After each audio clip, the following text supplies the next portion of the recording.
নমস্কার। কবিতা পাঠের সময় এখন। আজকে যার কবিতা পড়ব সেই কবির নাম সুবীর ঘোষ। কবি সুবীর ঘোষ ৮০ দশকের কবি হলেও তিনি আমাদের থেকে সিনিয়র এবং বিবিধ সাহিত্যসুলভ যোগ্যতায় তিনি আমাদের থেকে অনেকটাই এগিয়ে। মানে আমাদের থেকে, মানে আমি এটা বহু বচনে ব্যবহার করলাম, আসলে আমি ওর মধ্যে পড়ি না। আমি ৮০ দশকের অন্য যে আমাদের পরিচিত যে গণ্ডি, বৃহত্তর গণ্ডির কথাও বলছি না, আমাদের যে ছোট যে গণ্ডি, সেই গণ্ডির মধ্যে দাঁড়িয়ে কথাটা বলতে চাইছি। আমাকে আমি কখনোই এর মধ্যে গণ্য করছি না। তো সেই সব দিক দিয়ে সুবীর ঘোষ, মানে আমাদের সুবীরদা, পত্রিকা সম্পাদনার দিক থেকে, কবিতা লেখা, গদ্য, প্রবন্ধ, সাহিত্যের খুঁটিনাটি খোঁজখবর রাখা, বিশ্লেষণাত্মক মনোভঙ্গি পোষণ করা, সাহিত্যসুলভ আচরণ করা, সমস্ত দিক দিয়েই তিনি অনেকটাই ব্যাপৃত, বিস্তৃত এবং অনেকটা বড়। তো সুবীর ঘোষের একটি বই আমার কাছে আছে, রোদ বসতির উঠোন। এই বইটা থেকে আজকে কবিতা পড়ব। কবিতা পড়বার আগে আমি কয়েকটি প্রাসঙ্গিক কথা বলে নেব, এবং এই যে প্রাসঙ্গিক কথাগুলো আমি বলবো, এই প্রাসঙ্গিক কথাগুলো অনেকের কাছেই অপ্রাসঙ্গিক মনে হতে পারে। কারণ যা আমরা শুনতে চাই না, যা আমরা দেখতে চাই না, যা আমরা জানতে চাই না, সেগুলোকে আমরা প্রাসঙ্গিক বলে মনে করি না। অথচ সেগুলো চলমান সময়ের সঙ্গেই সেগুলো রয়েছে। এখন কে না জানেন যে এক সময় শক্তি চট্টোপাধ্যায় বলেছিলেন যে এত কবি কেন, বলে তিনি আতঙ্কিত হয়েছিলেন। এরকম কবিদের সংখ্যা, কবিদের উপস্থিতি, কবিতার উপস্থিতি, কবিতার পরিবর্তন, কবিতার বিপ্লব, এই সব কিছুতে বিভিন্ন সময়ে বিভিন্ন মানুষ, বিশেষত বিভিন্ন রকমের প্রতিষ্ঠিত কবিরাই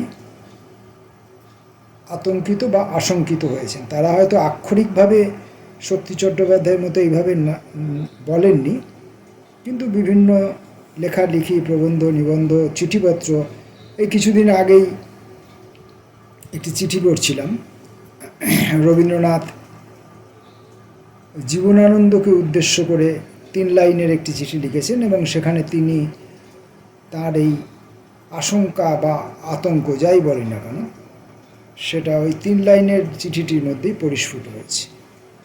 তো এগুলো চিরকালের ব্যাপার, হতেই পারে।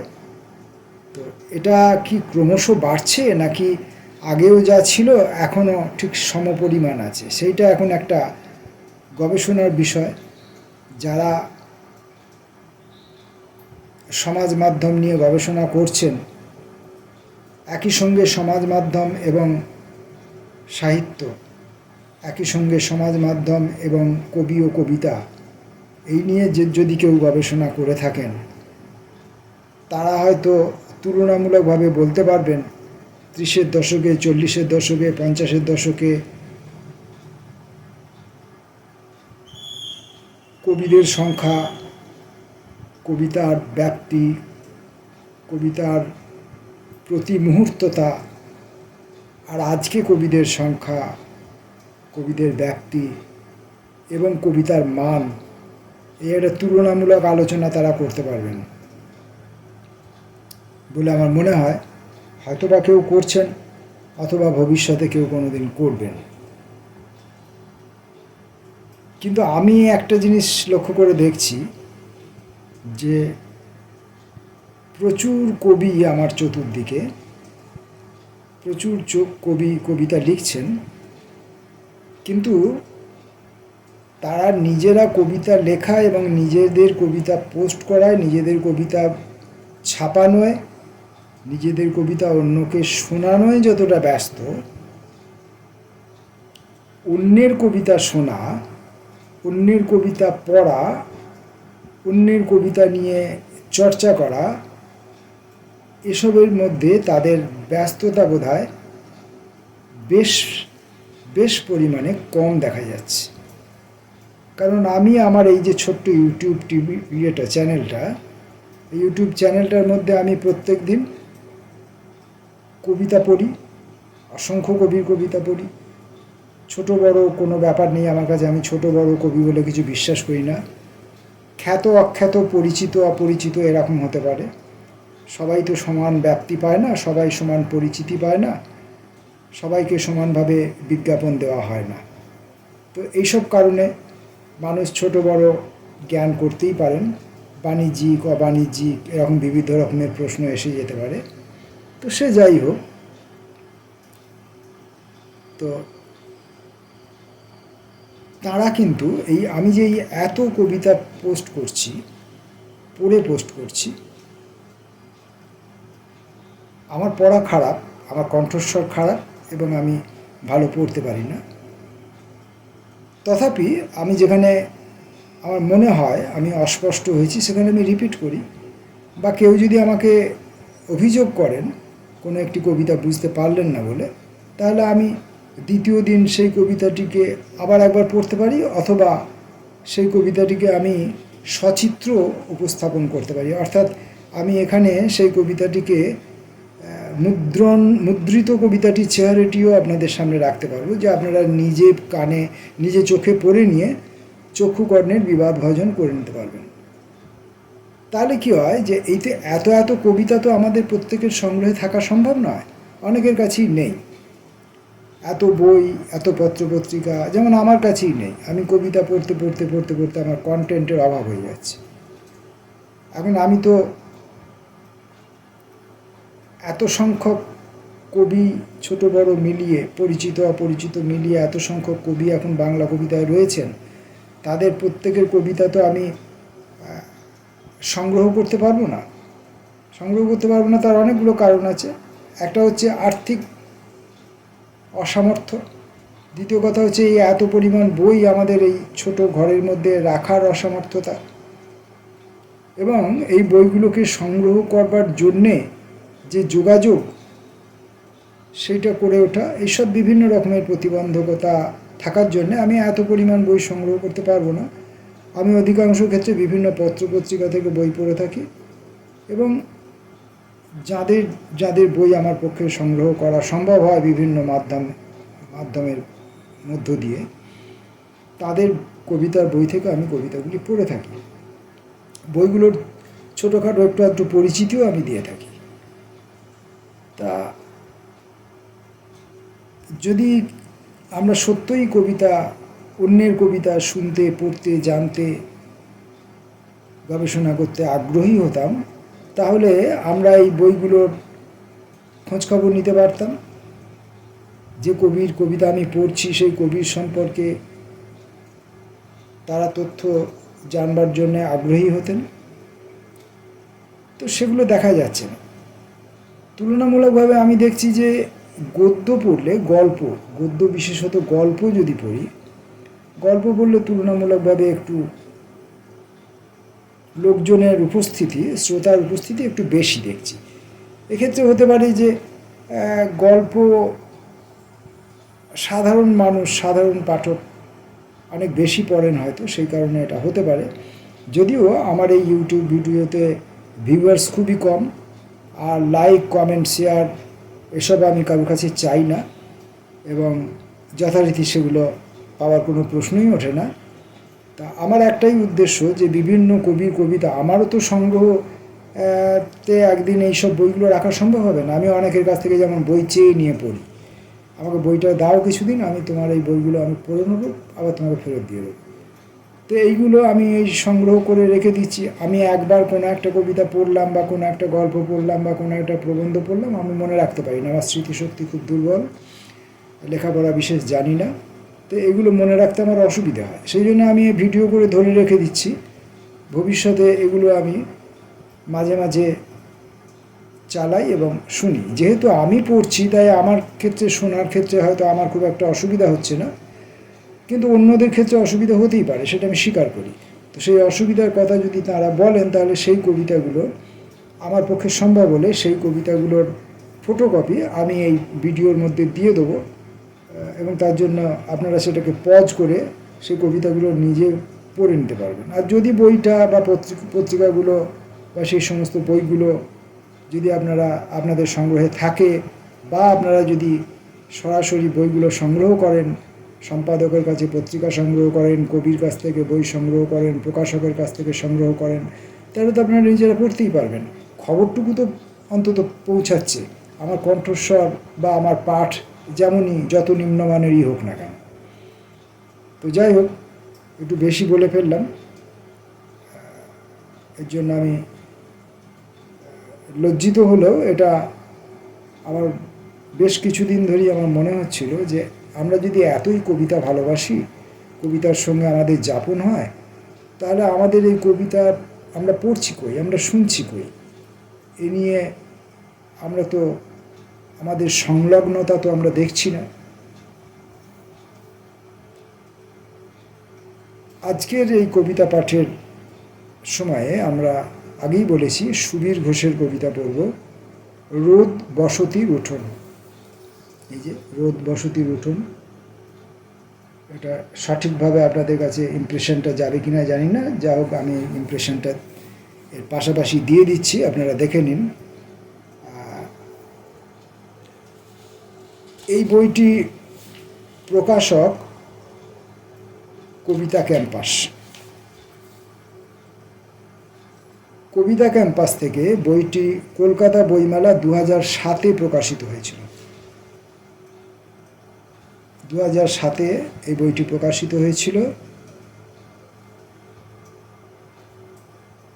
এই বইটির প্রচ্ছদ পল্লব কান্তি মিত্র। পল্লব কান্তি মিত্র। এখান থেকে আমরা সুবীরদার কয়েকটি কবিতা পড়ব।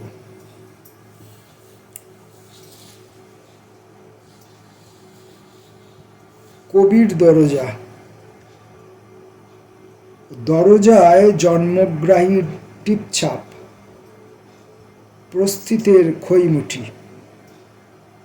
কবির দরজায় বৃষ্টিফলকে পাতা ভাঙা সত্যমেব।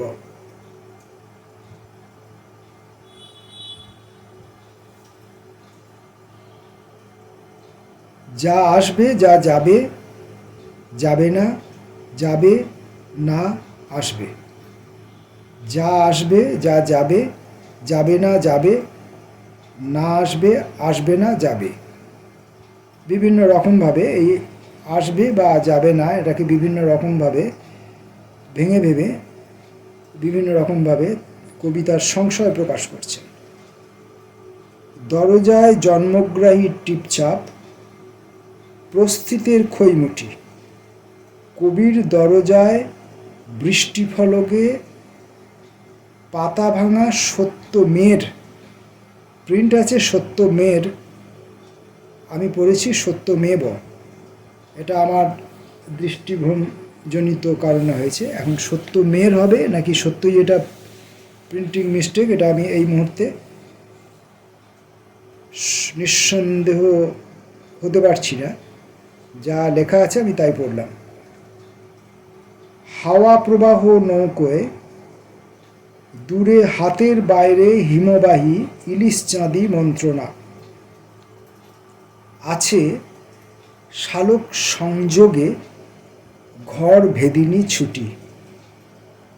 নষ্ট মাটি দোকান কাটারও পায়ের নিচে। জিন দরজায় যা হাওয়া পদক্ষেপ পাল বাওয়া নামঞ্জুর। এসো গোপনে অন্ধ গলির শীত ধন্দে টুকে রাখছি হই ভাবনা, দরজা জুড়ে প্রতিক্রিয়ারের ছিটকানি আটা রঙ্গ মাসুল।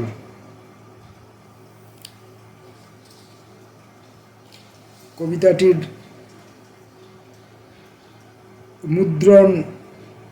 মুদ্রিত পাতাটির ছবিও আমি এখানে দিয়ে দিয়েছি। আপনারা পজ করে সেই বারবার এটাকে পড়ে দেখে নিতে পারেন।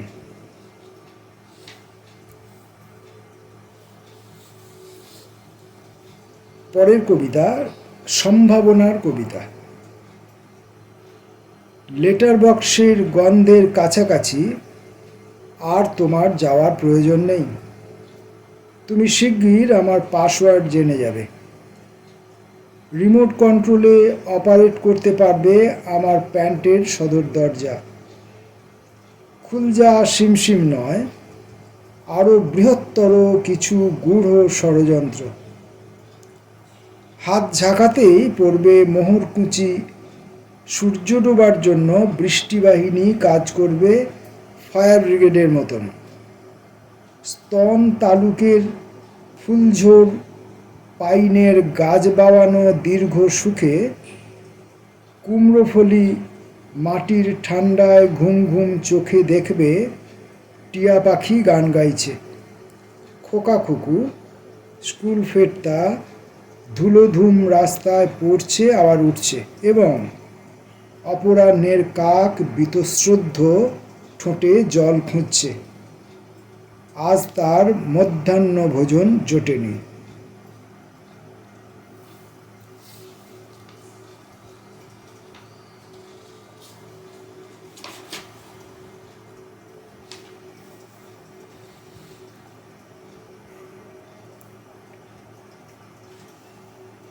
হিবি রথের ডায়েরি ডুরে।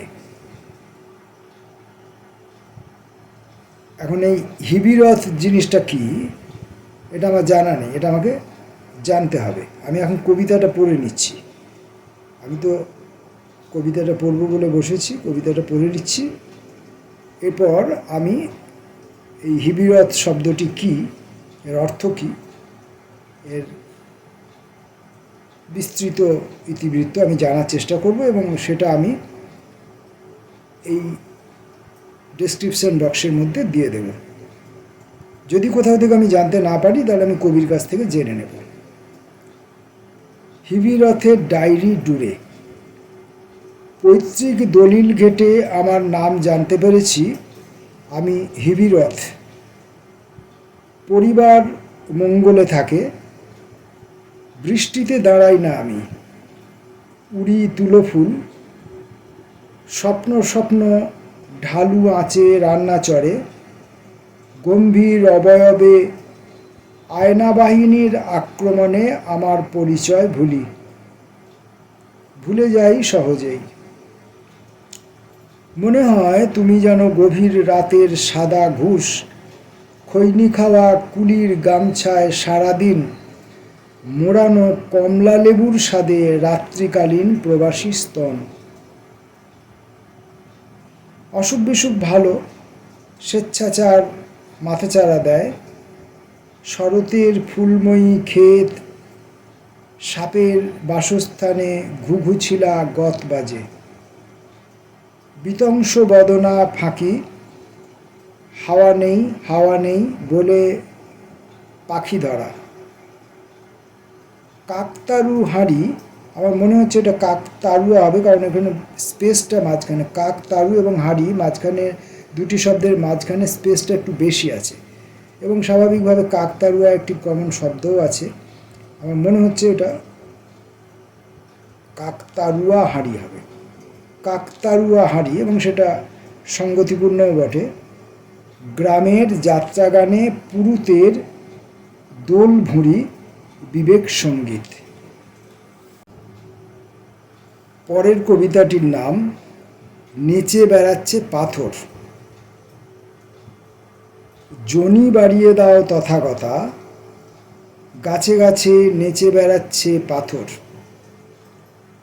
তোমার আমার আমার তোমার করে এই ধান কলাই বাছা খেলা বন্ধ করো। ডুব দাও নীল জলে, তুলে আনো বিষের আংটি। তোমার আমার, আমার তোমার করে এই ধান কলাই বাছা খেলা বন্ধ করো। ডুব দাও নীল জলে, তুলে আনো বিষের আংটি। পরের অন্ন খেতে খেতে ছেলেটি মারা গেল, আর তখনই এলো মেঘ। গাছে গাছে নেচে বেড়ালো পাথর। উষ্ণ পৃথিবীর কবিতা। হরিণ মাংসাশী হলে আমিও অশ্বক্ষুরে পদচিহ্ন ঢেকে কুসুমে কুসুমে কুসুমে কুসুমে হেঁটে চলে যেতে পারি দূরে। ঝগড়া করতে পারি ধুম, নারদ কি ঝগড়া থামায়? ঢেঁকি কি এ যুগেও স্বর্গ গিয়ে ধান ভানে নির্ভুল?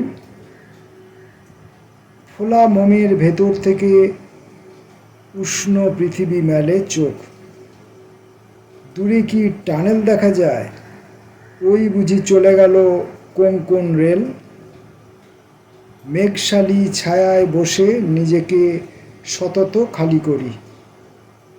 প্রথম বা দ্বিতীয় বিশ্বে পঙ্গপাল নামে শস্যের গোলাজাত উপার্জনে বিষ লালা ঢেলে দেয়।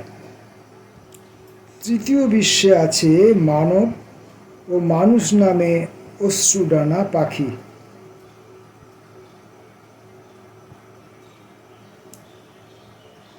তৃতীয় বিশ্বে আছে মানব ও মানুষ নামে অশ্রুডানা পাখি। পাংচুয়েশন কিন্তু মাঝখানে নেই। আর তৃতীয় বিশ্বে আছে মানব ও মানুষ নামে অশ্রুডানা পাখি। মানব ও মানুষ নামে, মানব কিংবা মানুষ এই নামের অশ্রুডানা পাখি। তাদের ছায়ার কাছে ক্লান্ত কালো চোখ ভাসে মরুতীর্থ পথিকের একা। কলমকলি কি আজও ওয়াক্সবাত নেয়? কমলকলি, আমি আবার ওই ভুল দেখেছি চোখে, কমলকলি। কমলকলি কি আজও ওয়াক্সবাত নেয়? ঘর ছেড়ে বেরুবার আগে জেনে যেতে পারলে কিছু বাড়তি শান্তি পাওয়া যেত।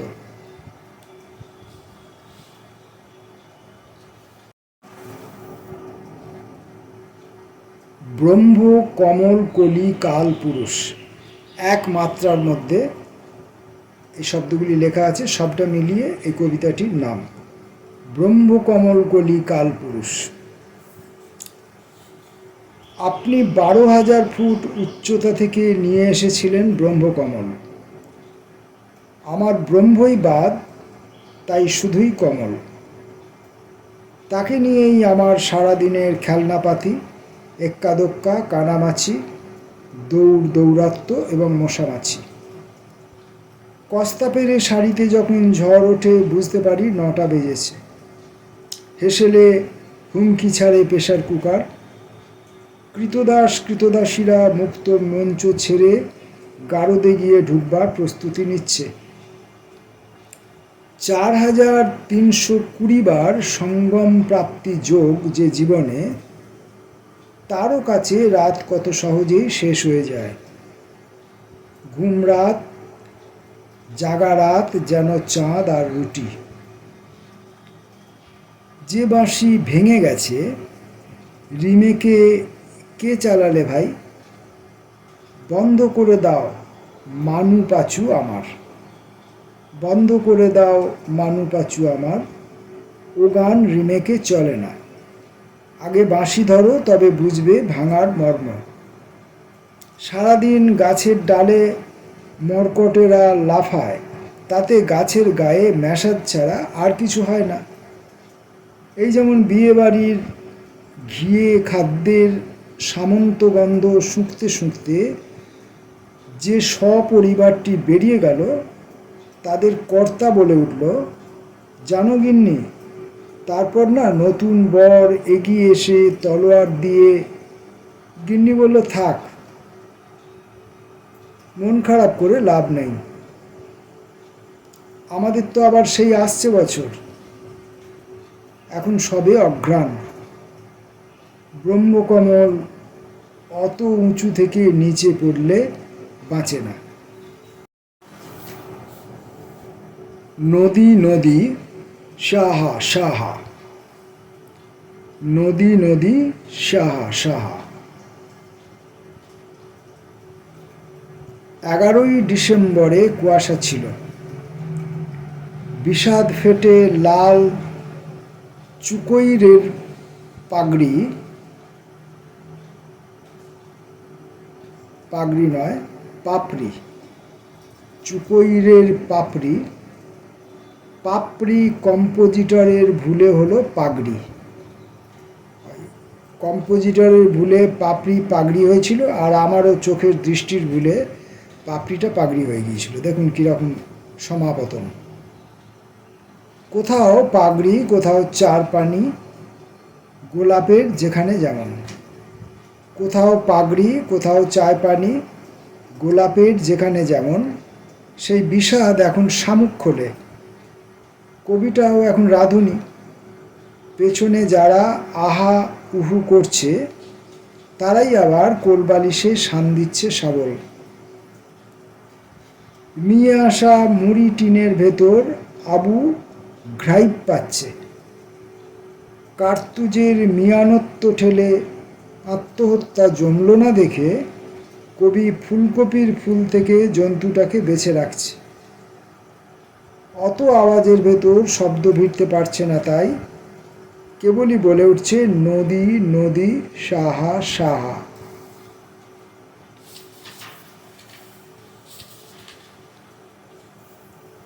পোস্তমর্দনিয়া, এই শব্দটি আমার মনে হচ্ছে পোস্ট মডার্নিজমের বঙ্গীকরণ হয়তো।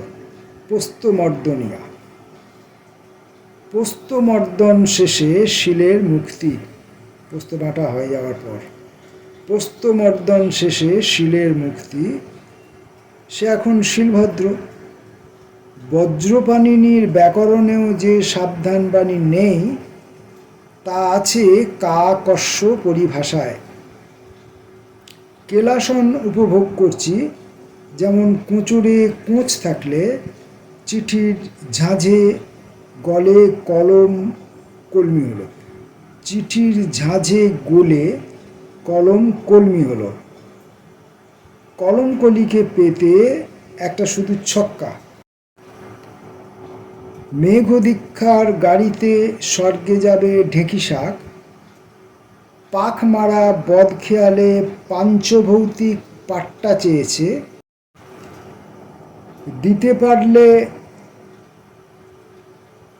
ঘূর্ণিবাসর ছেড়ে ভুনি খিচুড়ির ভিসা যুদ্ধ, পায়ে পায়ে আটকে দিচ্ছে খুলে আসা বয়স। ব্র্যাকেটের বন্ধুমি থেকে আজ লুঙ্গি ও বডিশের বেরিয়ে আসার কথা, ব্র্যাকেটের বন্ধুমি থেকে আজ লুঙ্গি ও বডিশের বেরিয়ে আসার কথা। লাম্পট্য বিজ্ঞানের খাতা খুলে সিলেবাস খেলছে ভীম দর্শন সরফরাজ। তোমায় ঘুম পাড়াবো গো পোস্তমর্দানিয়া, তোমায় তোমায় ঘুম। কবিতা বইটির নাম কবিতা যেটি, রোদ বসতির উঠোন, সেইটি।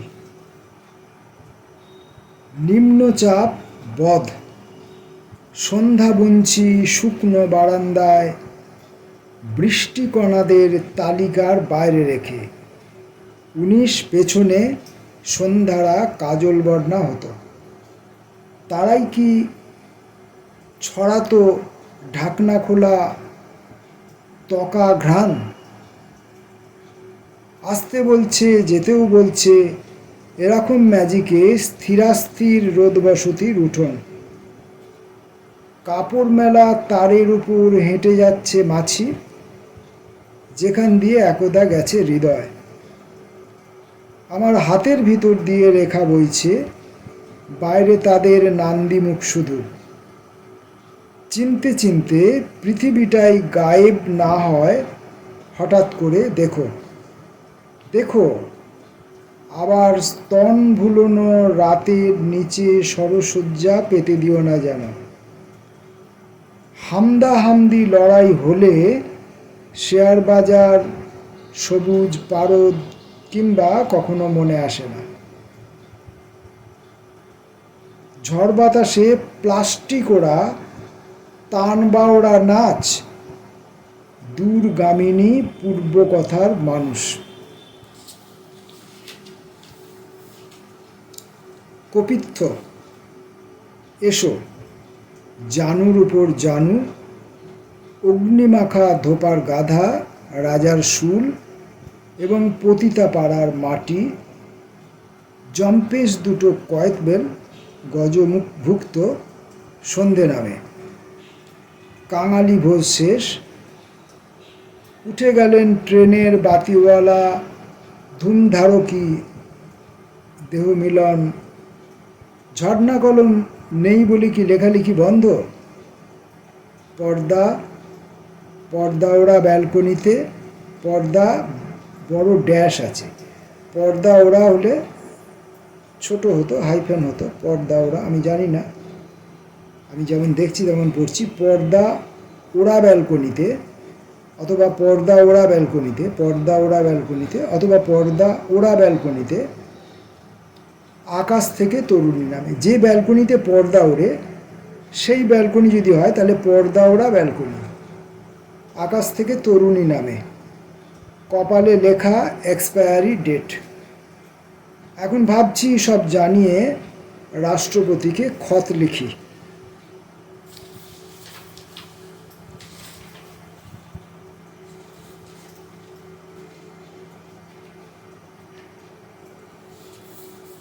সবাই নিজেকে খুলছে, সবাই নিজেকে খুলছে, বসে থাকছে সন্ন্যাসীর ধাবায়। লোম লোম ঘাস, ঘাস বাড়ে শরীরেও। শরীরের জমি প্রান্তিক চাষির হাতে মার খায়। কিভাবে এসেছি বলো এত দীর্ঘ পথ হেঁটে, জাতক জানে না। উথলে ওঠে হাড়ির ডাল, হলুদ হলুদ গন্ধে মৌমাছি খোঁজ নেয়। পাড়ায় পাড়ায় খোলে সাইবার গোলদারি, ঠিক যেন আদর্শ হিন্দু। ভুলে যেতে বলেছিলে তবু দেখো সাদা পাতা কবিতার বইয়ে, অবিবাহিতা নারী হয়ে প্রত্যাশায় চেয়ে থাকে নিম্নচাপের উৎসমুখে। আমাদের সবার সময় নিয়ে কীরকম দায়সারা ভাব এসে গেছে। মুখে মাখা বড় ক্রিম মুছতেও ভুলে যাই, ফুসকুড়ি দীর্ঘজীবী হয়। না চেনা পোস্টম্যান এসে চিঠিপত্র ছিঁড়ে খুঁড়ে ফেলে। দায়বদ্ধ সংঘাতের দিকে হাঁটি, হাতে থাকে রক্তফুল, নীল দুঃখে গন্ধের বিবাহ মাত্রা যোগ।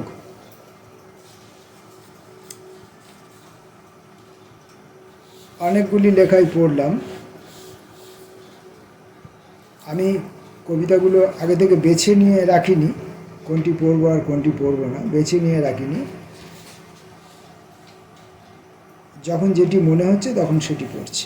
আরেকটি বেশ বড় লেখা আছে, রান অন কম্পোজে। কবিতাটির নাম লু। সাহিত্য ধ্বংসের মানে কি ভুল বুঝলাম হিরোশিমার পিঠোপিঠি বোন? নাকি আদম যেমন ইবকে বা ইব আদমকে উল্টে পাল্টে দেখেছিল লিঙ্গ নির্ণয়ের প্রয়োজনে? সমৎসার থেকে মরুতীর্থ প্রেমে কেমন করেই বা পৌঁছে গেল তারা? গড়ে ওঠার আগেই ভাঙা দিয়ে শুরু করা দরকার। দরকার ভুসকুমড়ো ব্যয় থেকে সোনামন আয়ের দিকে ধাবিত চৌঘুড়ির সঙ্গে আত্মদৌড়। নিয়মে মানুষ কঞ্জুস হয়, অমঞ্জুল হয়। নিজের পূর্ণ দৈর্ঘ্য অবয়বের সঙ্গে কাজিয়া করার জন্য মানুষ তখন ঘুম থেকে উঠেই তৈরি থাকে। জীবন প্রণালীর মই বেয়ে বেয়েই আকাশে চাঁদ ওঠে। কুচবরণ কন্যার পুরুষটি এই মই বেয়েই তাকে উদ্ধার করে নিয়ে যায়। কমলকলির জরুরিতে আমি যে পিছলে পড়ে যাচ্ছি সেটা ওই প্রণালীরই খামে সাঁটানোর ডাকটিকিট।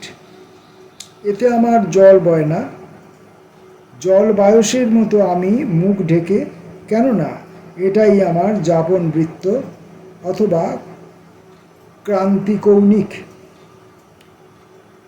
হপ্তাবয়সী দাড়ি নিয়ে হাঁটি না সেলুনের দিকে। পায়খানার সমস্যায় ইসবগুল, ভালো লাগে বইমেলাচ্ছব,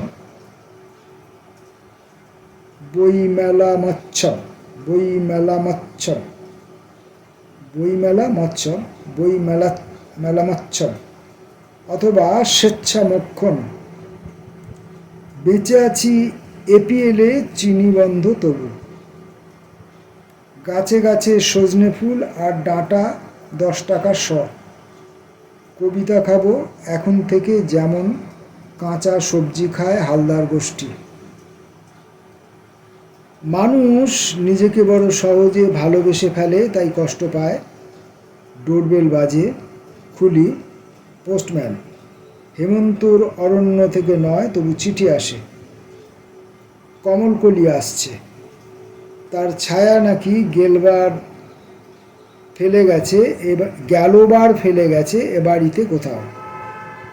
কমলকলি আসছে, তার ছায়া নাকি গেলবার ফেলে গেছে এ বাড়িতে কোথাও। খরা উর্বরায় দিনগুলো যাচ্ছে মন্দ না। তার শৈত্য আমার অমরনাথের স্পন্দন স্তব্ধতায়, তার লু আমার মরুগুম্ফায়। কবিতা ক্যাম্পাস প্রকাশনা থেকে 2007-এ প্রকাশিত সুবীর ঘোষের রোদ বসতির উঠোন। এখান থেকে বেশ অনেকগুলো কবিতা আমি পড়েছি। পড়তে গিয়ে আমি অনেকবার হোঁচট খেয়েছি, হোঁচট খেলেও আমি রিপিট করেছি এবং প্রত্যেকটি কবিতার ফটোকপি আমি এই ভিডিওর মধ্যে দিয়ে দেবো। আপনারা যদি সঠিকভাবে আমাকে বাদ দিয়ে, আমাকে সরিয়ে দিয়ে নিজেরা যদি সঠিকভাবে পড়তে চান, তাহলে এগুলোকে পজ করে করে আপনারা কবিতাগুলো নিজেরা পড়ে নিতে পারবেন। নমস্কার।